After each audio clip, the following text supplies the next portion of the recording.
Saudara, seorang mahasiswi UIN Sultan Syarif Kasim Riau jadi korban penganiayaan dengan senjata tajam di lingkungan kampus. Pelaku yang juga seorang mahasiswa langsung ditangkap polisi setelah peristiwa itu terjadi. Nasib tragis dialami Paradila Ayu Pramesti, seorang mahasiswa UIN Sultan Syarif Kasim Riau. Saat hendak menunggu ujian akhir, Paradila malah diserang seorang mahasiswa lain dengan senjata tajam. Korban yang luka berat dibawa ke rumah sakit Bayangkara Polda Riau. Sementara pelaku ditangkap petugas keamanan kampus dan dibawa ke Polsek Bina Widya. Pelaku diduga sudah merencanakan perbuatannya, namun polisi masih mendalami motif pelaku. Ada kejadian penganiayaan berat yang mana direncanakan lebih dahulu yang dilakukan seorang pria terhadap seorang mahasiswa UIN yang mana berdua ini memang terdaftar sebagai mahasiswa di UIN. Usai olah TKP, polisi menyita parang dan kapak yang diduga digunakan melukai korban. Sementara korban masih dalam perawatan intensif karena mengalami luka serius di kepala dan tangan. Citra Indriani, Kompas TV, Pekanbaru, Riau.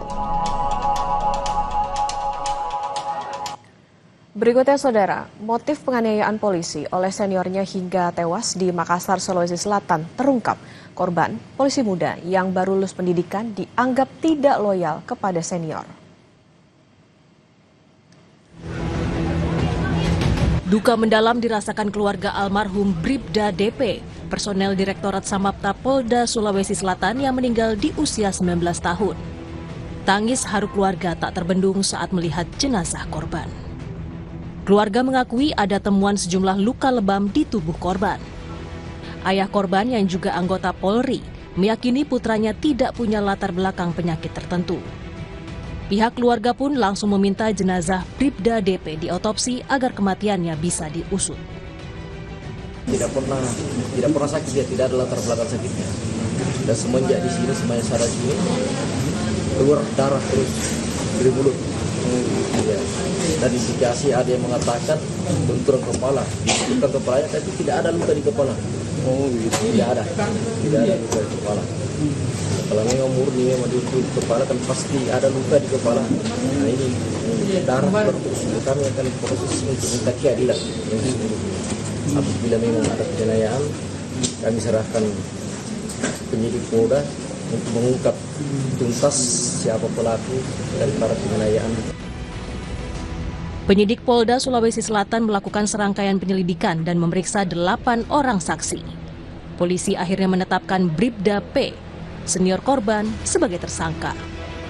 Polisi menyebut motif penganiayaan karena korban dianggap tidak menunjukkan loyalitas dan respek kepada senior. Polisi menyebut saat itu korban dipanggil oleh pelaku malam sebelum penganiayaan terjadi. Saat itu korban tidak menghadap. Esok pagi, korban dijemput pelaku dan dianiaya di asrama Dit Samapta Polda Sulawesi Selatan. Mirisnya, penganiayaan itu disaksikan sejumlah teman seangkatan korban. Rekan-rekan korban tidak ada yang berani melerai dan melaporkan kejadian. Selain menetapkan 1 tersangka, dari 8 saksi yang diperiksa, 2 saksi diperiksa terkait disiplin dan kode etik, lantaran melihat kejadian tersebut tetapi tidak melaporkannya. Motif yang menjadi permasalahan yaitu korban atas nama Bribda Dirja Pratama tidak respek atau tidak loyal terhadap senior yaitu Bribda P karena dipanggil berkali-kali namun tidak diindahkan. Jadi malam dipanggil, kemudian 2 kali malam dipanggil nggak menghadap, kemudian pada pagi hari saat setelah sholat subuh dijemput oleh yang bersangkutan dan menganggap bahwa dia dianggap tidak loyal. Itu motifnya yang terjadi yang berhasil kita dapatkan dalam proses penyelidikan ini. Staf ahli Kapolri, Irjen Purnawirawan Arianto Sutadi menyebut, berulangnya kekerasan yang melibatkan anggota Polri akibat lemahnya pengawasan dari atasan. Jadi kebrutalan polisi di lapangan itu adalah karena pengawasannya itu tidak ketat, Pak. Pengawasan yang ketat itu tidak ketat. Pelanggaran yang kecil-kecil itu tidak tertindak oleh atasannya. Karena atasannya itu membiarkan. Akibatnya anggota yang terbiasa berperilaku kekerasan itu nggak berubah. Kasus polisi muda tewas di tangan senior menambah daftar panjang kekerasan yang melibatkan polisi.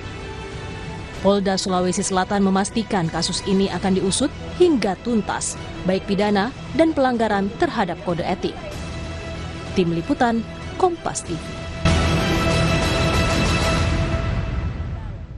Komisi 3 DPR menilai tuntutan mati terhadap anak buah kapal janggal karena terdakwa bukan mastermind atau orang yang paling diuntungkan dalam penyelundupan narkoba. ABK Fandi nantinya akan menjalani putusan. Meski DPR tidak akan mengintervensi, tapi bagaimana kasus ini bisa berakhir dengan adil?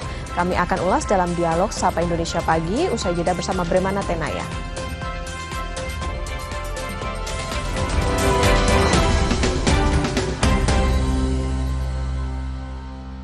Puasa itu, aktivitas harus tetap